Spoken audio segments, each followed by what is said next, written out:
O Júlio Lancelotti vai narrar um curta em que tratam a santa da Igreja Católica como trans. O padre Júlio é muito querido no meio judicial, amigo de muitos juízes, desembargadores, e se a gente pede um favor e fala o que está acontecendo, eles prontamente o ajudam. O assessor de imprensa do padre Júlio Lancelotti disse que este padre tem as costas quentes no judiciário. Uma estranha relação envolvendo esse padre, a imprensa e o judiciário. Absolutamente tudo demoníaco da parte dele. Dia de muita confusão, como estamos aqui da live aqui, tá? Estamos no meio de uma confusão com o padre Júlio, o homem que gosta de uma confusão, tá? O nosso querido Arthur Duval fez cobertura hoje, né? E a gente, enfim, a gente estava sabendo o que aconteceu, mas passamos a exclusiva do caso para a Revista Oeste, que soltou uma matéria sobre o padre Júlio Lancelotti e seu assessor de imprensa. Porque sim, o assessor de imprensa do padre Júlio Lancelotti, sujeitinho vil, sujeitinho baixo, sujeitinho assim, do mais baixo nível que você possa imaginar, ele resolveu ameaçar um rapaz. Ele achou que era um rapaz qualquer, tá? E quem era o rapaz que ele ameaçou? É um jovem chamado Miguel Kazan, que mora na cidade de Recife. Miguel Kazan, infelizmente pro padre e pro seu assessor de imprensa, vem a ser um dos novos talentos de um grupo chamado Movimento Brasil Livre. Puta, que droga, hein, padre? Sempre esse Movimento Brasil Livre aparecendo no teu caminho, né? Então, vamos fazer o seguinte, vamos primeiro ver o vídeo original, tá? Que ele fez junto com... Ele fez uma collab com o perfil Alerta Católico. Depois disso, tá? Vamos ver a ameaça e temos desdobramentos que rolaram agora fazem poucos minutos. Sim, vamos ver senhor. aqui o vídeo e a gente começa a história. Vamos lá. Pode fazer o mesmo. Todo mundo sabe que veio à tona. Eu denunciei o Júlio Lancelotti e você pode fazer o mesmo. Todo mundo sabe que veio à tona novamente essa semana que o Júlio Lancelotti vai narrar um curta em que tratam a santa da Igreja Católica como trans. E isso gerou muita revolta nas pessoas. Eu postei um vídeo sobre isso e muitas pessoas comentaram que queria denunciar isso diretamente à Diocese de São Paulo ou até o Vaticano. E eu tentei descobrir como a gente poderia fazer isso. Então eu entrei em contato com a Chancelaria de São Paulo e eles me deram esse e-mail que está aparecendo na sua tela. E o único meio de entrar em contato com o Vaticano seria enviando para a Anunciatura Apostólica aqui no Brasil, mas eles só aceitam se tiver a permissão de um bispo, ou enviando uma carta internacional que a gente sabe que demoraria meses para ser lida e atendida. Então o único meio realmente é fazer uma denúncia e fazer pressão na Arquidiocese de São Paulo para que alguma medida seja tomada. Afinal, eles disseram que a santa da Igreja Católica não deve ser tratada como trans, eles fizeram uma nota a respeito disso, mas não tomaram nenhuma medida de afastar o Júlio Lancelotti ou de dizer que ele não deveria participar desse projeto. É por isso que eu fiz uma denúncia formal e o texto vai estar na minha bio só para você copiar, colocar o seu nome e mandar para o e-mail que também está lá no documento.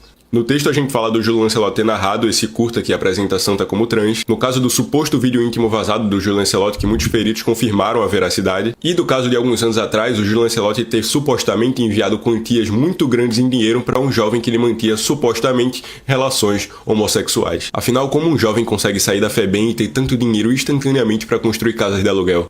Muito estranho, né? Então também envie sua denúncia, o texto está na minha bio, é só copiar, colocar seu nome e enviar para a Arquidiocese de São Paulo. E vamos ver se agora, com muita pressão, eles podem fazer alguma coisa. Eu denunciei o Júlio Lancelotti e você primeira pode... coisa. Pois bem, e é muito estranho, e esse é um problema, e eu converso com todos os meus amigos católicos do MBL, todo mundo sabe que existe esse incômodo gigantesco. Como é que a igreja permite que uma figura bizarra dessas, uma figura comprovadamente bizarra, porque eu não tô falando das coisas que todo mundo sabe. Eu tô falando das coisas... Não, desculpa. Eu não estou falando das coisas íntimas que todo mundo sabe. Eu estou falando das coisas políticas, abertas que ele faz. Não é normal um sujeito que adota essas posições que fique aí tendo, vamos dizer, seu status garantido pela igreja. Não deveria ser normal em nenhum sentido. Mas ele tá aí e continua, e mais. Quando morrer vão vir com papo sério mesmo. Os mesmos bizarros que ficam seguindo ele vão vir com papo de canonização. Este cara, ele é bizarro, pra dizer o mínimo, tá? Mas vamos andar com o assunto aqui, tá? O que aconteceu? Foi gravado esse vídeo pelo Miguel Kazan, o vídeo rodou, e aí ele recebeu uma mensagenzinha no Instagram dele, dá uma olhada. Porque é o seguinte, o assessor, né, de imprensa do padre Júlio Lancelotti entrou em contato na DM do Instagram do Miguel Kazan, tá? E é bem importante vocês vejam, porque é o tipo de ameaça que denota tudo aquilo que nós já falamos anteriormente. Quando nós, né, tivemos contato ali com o material que envolvia o Júlio Lancelotti, a gente se assustou, porque ninguém na imprensa, a imprensa sabia, conhecia o material, ninguém na imprensa queria sequer tocar no assunto. E o próprio judiciário nunca viu nada de errado naquilo ali. Vamos lá, vamos ouvir. Veja só o papo. Esse Augusto Souza é o assessor de imprensa do padre Júlio Lancelotti. Ouçam isso. Eu pediria encarecidamente que você tivesse essa compaixão com este ser humano para que removesse esse vídeo, para que a gente não leve isso a instâncias judiciais, né? O padre Júlio, ele é muito querido no meio judicial, amigo de muitos juízes, desembargadores, e se a gente pede um favor e fala o que está acontecendo, eles prontamente o ajudam. Inclusive, em todas as palestras que o padre Júlio tem ido, é a convite de juízes e desembargadores, inclusive essa que estivemos em Fortaleza, a próxima que estaremos em Rio Grande do Sul, e tem uma outra agora em Santa Catarina. Sempre convite dos tribunais de justiça. Então, para não causar mal-estar dentro da nossa própria igreja, eu te pediria, por gentileza, que se puder remover esse vídeo, me deixaria principalmente muito feliz e mais aliviado, porque ele não está bem, ele está muito, muito debilitado. Hoje caiu das escadas, se machucou, foi para o hospital. Então eu te peço de coração, pense nele como um avô. Às vezes as pessoas, quando elas chegam a uma determinada idade também, elas acabam ficando muito sensíveis. Então qualquer coisa deixa ele muito sensível, deixa ele um pouco aflito. Então eu te peço de coração que reconsidere esse meu pedido para que evite de que ele acabe ficando cada vez mais pior. E confesso que Dom Diego Pedro Sharon mandou uma mensagem no WhatsApp com o link do seu vídeo dizendo: veja isso, precisa tomar uma providência. Então eu estou pedindo encarecidamente, tá bom? Um abraço, Deus abençoe, fique com Deus e com a Virgem Maria. Olá. E aí tem outro? São só esse áudio, né? Pois bem, amigos, é um tanto quanto assustador. Eu já havia falado várias vezes anteriormente, olha só, quando a gente teve acesso aos materiais desse padre, que tudo que houve foi estranho. Estranho por parte da imprensa, estranho por parte do judiciário, estranho por parte do Ministério Público. Não sou eu falando, desta vez, então estou muito seguro de falar. É o assessor de imprensa falando que o padre tem as costas quentes no judiciário. Eu volto a repetir. O assessor de imprensa do padre Júlio Lancelotti disse que este padre tem as costas quentes no judiciário. Qualquer figura pública que tivesse as histórias controversas que ele tinha no passado, dificilmente teria escapado como esse sujeito escapou. Estranhamente, ele sempre escapa. Estranhamente, ele sempre escapa. Mesma coisa com a Arquidiocese de São Paulo, né? Simplesmente vai fingir que nada disso está acontecendo. As histórias são, no mínimo, desabonadoras. Eu não tô nem falando que, assim, tem muita gente diz por aí que pessoas dizem, ó o cuidado que tem que tomar, vocês estão entendendo agora, né? Se ele quiser me processar, eventualmente ele ganha sem ter mérito, só porque, né? O que eu quero dizer assim, não tô falando que ele praticou atos com menores, mas só daquele vídeo que, né, todos os peritos atestaram, assim, é muito óbvio. Só aquilo lá deveria, né? O cara tinha uma santa atrás dele, ele é um padre. Ele pratica esses atos aí, é normal e tudo mais. Entendi, eu não sabia que era assim. Me parece não ser o caso. Conheço muitos padres e me parece não terem esse tipo de comportamento. O que tá claro agora, o que tá muito claro com essa ameaça que esse rapaz fez ao porta-voz do MBL, Miguel Kazan, é que sim, sempre houve uma estranha relação envolvendo esse padre, a imprensa e o judiciário. Sempre houve. E isso abre espaço para muitas discussões. Vejam o sujeito, tá? Esse aí é o Augusto, né? Que é o assessor de imprensa do padre. Eu não sei, olha, é assessor... O que mais ele é? Baixa o perfil aí. Há quanto tempo você trabalha com o padre? Me pareceu um rapaz jovem, bem mais jovem que o padre. Enfim, cara.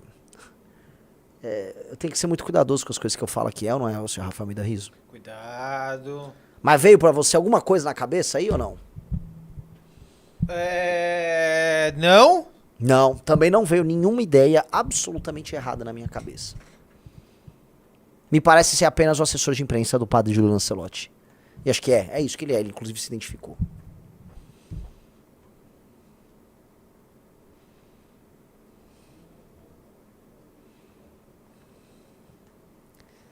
Esse cara tá ameaçando, vamos colocar aqui, esse cara está ameaçando um porta-voz que fez uma denúncia válida,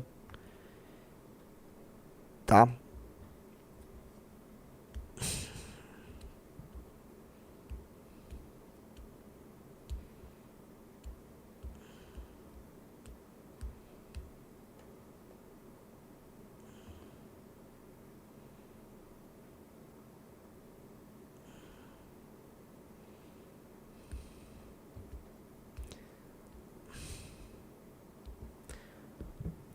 Isso é muito feio, isso é demoníaco, cara. Vocês me desculpem, isso é demoníaco. Essa turma é demoníaca. Isso não é bom pra igreja. E isso não é bom pro cristianismo como um todo. Isso é horrível, cara. Não dá, na boa, não dá pra gente ficar naturalizando, fingindo que... Né? Agora, acabou de sair, agora, a nota da Arquidiocese de São Paulo, tá? Numa collab com o Dom Odílio Scherer. E aí, ó, o esclarecimento. A Arquidiocese de São Paulo esclarece que o senhor Augusto Souza, o rapazinho ali, citado na reportagem da Revista Oeste, não tem nenhum vínculo institucional com esta arquidiocese. O senhor Augusto Souza não é assessor ou representante da Arquidiocese de São Paulo e, portanto, não pode falar em nome da instituição ou de qualquer um de seus setores, menos ainda do arcebispo de São Paulo. Natural, né? Mas ele anda por aí falando isso. A minha pergunta é, e o resto? E a denúncia do senhor Miguel Kazan? Esse padre vai poder continuar vilipendiando símbolos sagrados da Igreja Católica em nome das suas piras ideológicas? E eu tô deixando só no campo ideológico as piras dele, em nome das suas taras ideológicas. Vamos botar aí? Esse padre, até onde vocês vão deixar esse padre? Qual é o próximo padre? O que mais a ele é permitido? É natural isso, tá tudo ok. A gente tem que se atualizar, porque é um pouco assustador. Eu queria que a Arquidiocese de São Paulo entendesse, de fato, que é uma massa de centenas de milhares, que são milhões de jovens, isso não é um fenômeno só brasileiro, que estão se aproximando da igreja, buscando na igreja um refúgio contra a falta de referencial do mundo contemporâneo. E eles estão esperando uma postura tradicional da Igreja Católica. Uma postura tradicional. Definitivamente, um padre com esse histórico, com a militância que ele faz e com essas subversões, não é alguém que represente essa perspectiva. Isto não é bem-vindo, cara. Definitivamente não é. Eu queria botar aí, pra falar com a gente, pra explicar um pouco o caso, o senhor Miguel Kazan, tá? Miguel, tá aí? Tô escutando. Tá, perfeito. Me ouve? Certo. Miguel? Então, o que aconteceu foi que eu postei os vídeos denunciando o Júlio Lancelotti, principalmente quando veio à tona o caso dele narrar um curta que trata uma santa da Igreja Católica como trans, e eu incentivei as pessoas, católicos de verdade, diferente do padre aí, a denunciarem também a Arquidiocese de São Paulo. E foi isso que muitas pessoas fizeram, tanto que, segundo o próprio assessor do Júlio Lancelotti, o Dom Odilo, mandou meu vídeo para ele por WhatsApp e disse que isso gerou um mal-estar muito grande na Arquidiocese de São Paulo. Então, muitas pessoas denunciaram e isso veio à tona aí agora. E agora, no dia 1º de novembro, vai ser lançado esse curta. E a Arquidiocese de São Paulo, quando isso veio à tona em 2022, porque esse caso é conhecido desde 2022, só deixou uma nota lá dizendo que condenava essa ação, mas em nenhum momento puniu, ou afastou, ou proibiu o Júlio Lancelotti de fazer parte desse projeto. Então, claramente, eles são coniventes com esse tipo de atitude. Me assusta eles manterem essa política de leniência com essas posturas do padre. Primeiro porque o padre ele se tornou um agente político do petismo, ele age de maneira escancarada com isso. Ele tem essas opiniões, no mínimo, eu não vou nem colocar como controvérsias, são opiniões heréticas.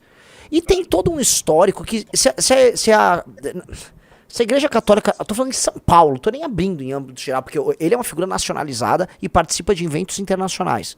Mas esse cara é uma máquina ambulante de danos de imagem para a Igreja Católica. É uma máquina repelente de novos fiéis.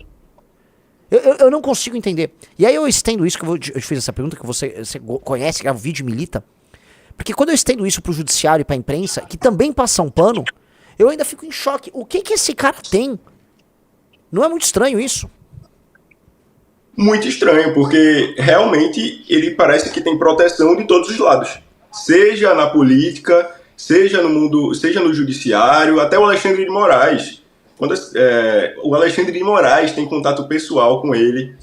Então, assim, esse cara é protegido de todos os lados. E também no alto escalão da Igreja Católica, porque é um cara que é cardeal. Porque Dom Odilo, o arcebispo de São Paulo, é cardeal. Ele estava lá na eleição do Papa e é o mesmo que está defendendo o Júlio Lancelotti agora e que não pune esse cara de jeito nenhum. Então é realmente muito complicado entender o que é que esse cara tem. porque tanta gente tem medo de simplesmente tomar uma atitude, simplesmente afastar ele das funções. Eu acredito que o Júlio Lancelotti deveria ser preso. Eu não quero que ele seja excomungado, eu quero que o Júlio Lancelotti seja preso e termine sua vida na cadeia, porque, pra mim, o que ele fez já tá bem claro. Mas, enfim, A gente tem que ser se no cuidadoso com as mínimo ele fosse palavras. excomungado, já seria algo de muito bom pra igreja. Sim. A gente tem que ser sempre cuidadoso com as palavras, porque de fato é um cara que. Bom, é o assessor de imprensa que falou, né? Não sou eu nem você. O assessor falou: tenho contatos com juízes e desembargadores.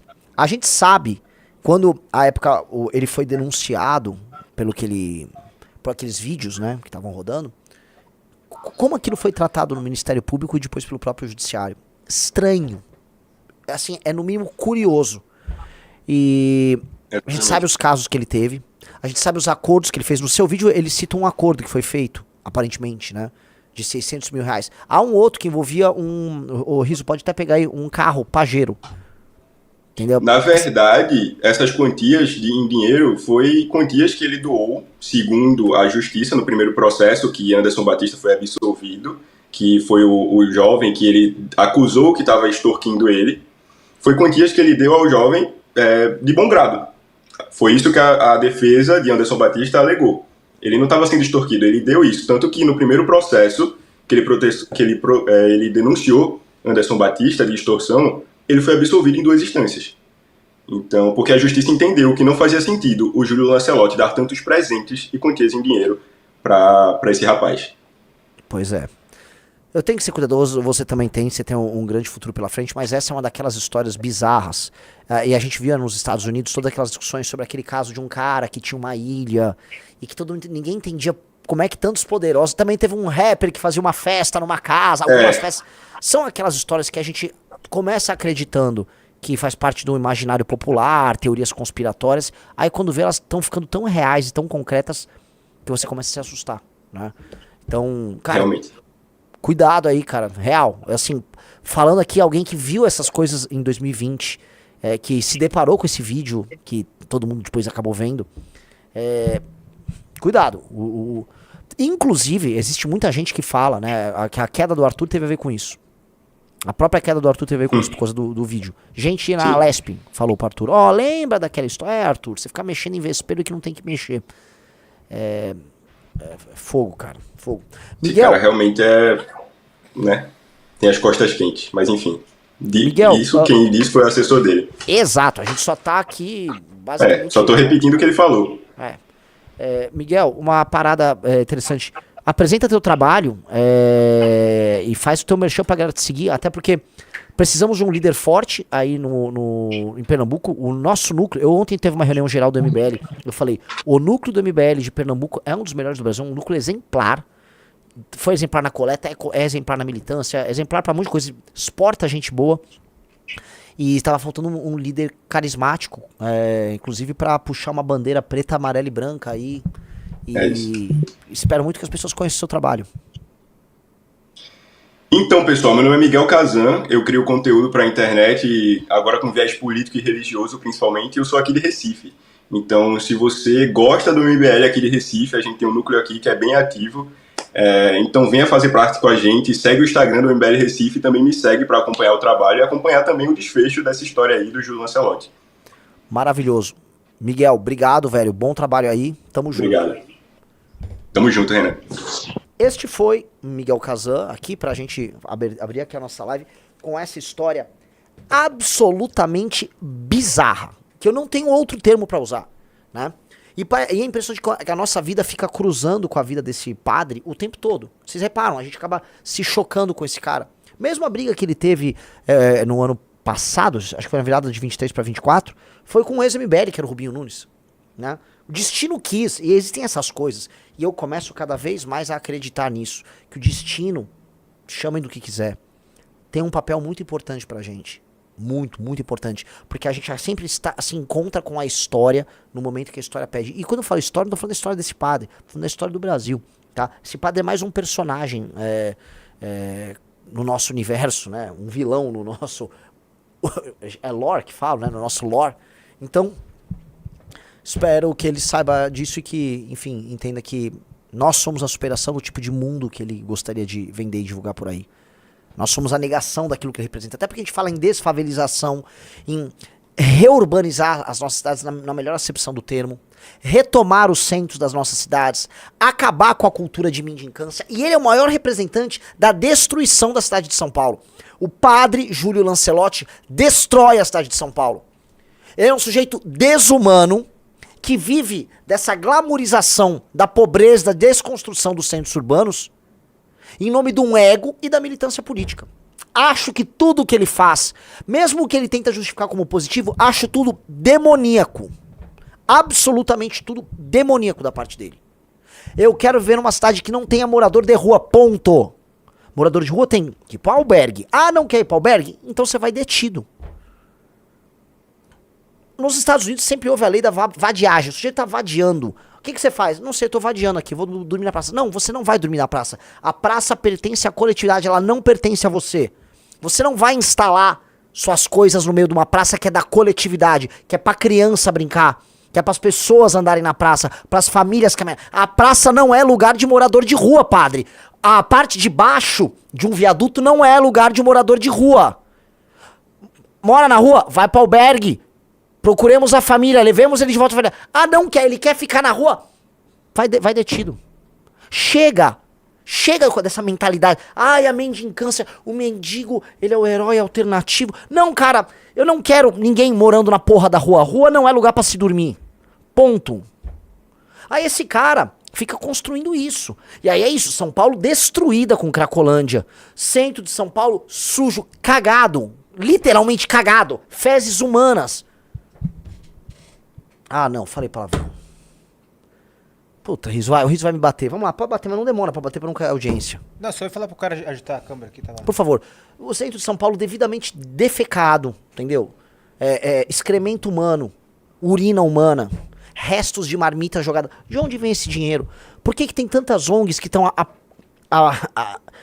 apoiadas no orçamento municipal de São Paulo, atuando? Onde eles fazem a captação? Por que todas essas ONGs são ligadas a grupos políticos? Por que esses grupos políticos são sempre ligados aos grupos políticos que o próprio padre faz militância? Tem algum mercado? Existe um business da mendicância no Brasil? Normalmente em São Paulo? Se existe esse business, quem ganha com isso?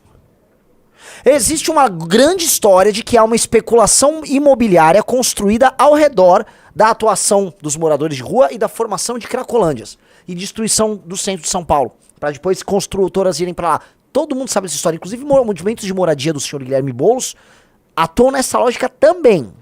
Tem alguma relação ou não? Eu só faço pergunta aqui. Tem relação ou não tem? Eu me pergunto porque a militância que ele faz é também junto aos grupos políticos ligados ao PT e ao PSOL. A Craco Resiste é ligada ao PSOL. Essas perguntas estão aí. Num país sério, gente como esse padre não interfere na formação de política pública. Outra coisa, todo mundo sabe que a favela que alimentava a Cracolândia se chama Favela do Moinho. Por quê? Ela alimentava a Cracolândia. É uma favela que funciona enquanto um entreposto do PCC numa região central de São Paulo. Nesta favela, o PCC distribuía a droga que ia para a Cracolândia. Era um centro de distribuição, tipo um armazém. A favela era um armazém do PCC, um armazém de pobreza, do crime e de droga. O governador de São Paulo, sabiamente com a equipe dele, especialmente o secretário Derrite, desarticularam essa favela e estão falando, é para as pessoas saírem dali, o PCC não quer. Porque se desarticular, você não tem a distribuição da droga dali para Cracolândia. Sabe quem veio a público? Põe na tela. Quem veio a público falar sobre isso? Padre Júlio. Papa Francisco nos ensinou que não se expulsa ninguém. Diz Padre Júlio sobre Favela do Moinho. Por que diabos o Padre Júlio tá contra o fim da Favela do Moinho e tá atendendo diretamente? É o mesmo argumento utilizado pelo primeiro comando da capital que ganha dinheiro com esse trabalho ligado a moradores de rua que tomam regiões de São Paulo. Por que tantas coincidências? Por que tantas coincidências? Eu só tô apontando fatos públicos que estão presentes na imprensa. Assessor do Padre Júlio, não venha usar seus contatos aí no judiciário. Só tô apontando que eu acho estranho demais. O Techark falou, agora que você sabe disso, não. Você desculpa, vai, o Techark. Pelo amor de Deus, né? A gente fala de Padre Júlio há anos. Eu pessoalmente falo dele... É 5 anos. Mais que 5. 2020 é quando a gente teve a treta. A gente já falava dele antes. A gente fala dele desde 2018.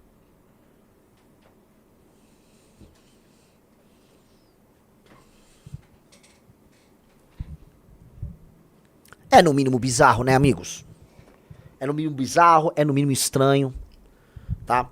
Este caso, e eu deixo essas perguntas no ar, deveria, vamos dizer, incentivar todos vocês a pensarem que o nosso jogo e a guerra que nós temos pela frente é uma guerra muito profunda, tá? E que esse aparato que torna as cidades brasileiras horrorosas, que torna o Brasil pobre, as cidades feias, sujas, imundas, a pobreza espalhada, usada como um instrumento, pessoas pobres, pessoas com problemas mentais. Eu não falo só o cara que tá usando o crack. O morador de rua, em grande medida, é uma pessoa que ou tem um problema mental, ou tá passando por depressão, ou é muito solitário.